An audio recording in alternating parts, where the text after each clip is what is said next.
Zimba dzevanhu dzaparara nekuda kwehasha mukoma wangu chikaka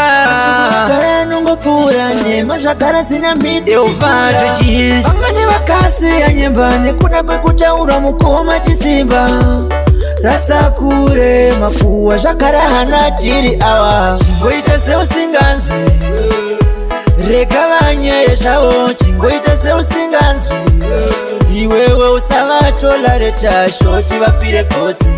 kukanda choka kuisa zvitanda munzeve chingoita seusinganzwi vakaumbimbinuka zviri nani kutonziwa kapusa usina kana chinhu chimwe chete chawaluza pane kuda kuhakira vamwe vanhu tomaziya kuti vakatapwa unodzikoromora uri inosendi usvika pakupedza ako masensi watadza kuzvikontrola chingoita seusinganzwi rega vanyeye zvavo chingoita seusinganzwi iwewe usavatola retashoti vapire gotsi kukanda choka kuisa zvitanda munzeve chingoita seusinganzwi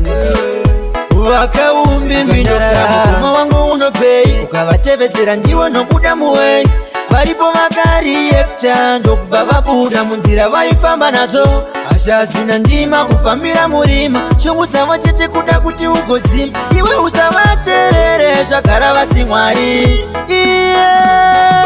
chingoita seusinganzwi rega vanyeye zvavo chingoita seusinganzwi iwewe usavatola retashoti vapire gotsi kukanda choka kuisa zvitanda munzeve chingoita seusinganzwi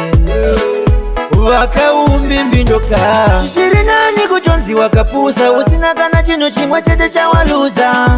pane kuda kuhakira vamwe vanhu tomaziya kuti vakatapwa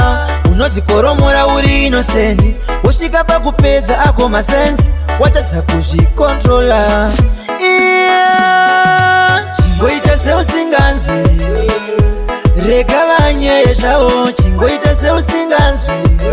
iwewe usavatola retashoti vapire gotsi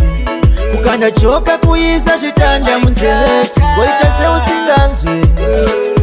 vakaumbimbinuka mukoma wangu unopei ukavatevedzera ndiwo nokuda muwei varipo vakariyekta ndokubva vabuda munzira vaifamba nadzo hasha dzina ndima kufambira murima shungu dzavo chete kuda kuti ugodzima iwe usavaterere zvagara vasi mwari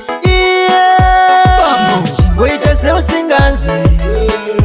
rega vanyeye zvavo chingoita seusinganzwi iwewe usavatola retashoti vapire gotsi kukanda choka kuisa zvitanda munzeve chingoita seusinganzwi vakaumbimbinuka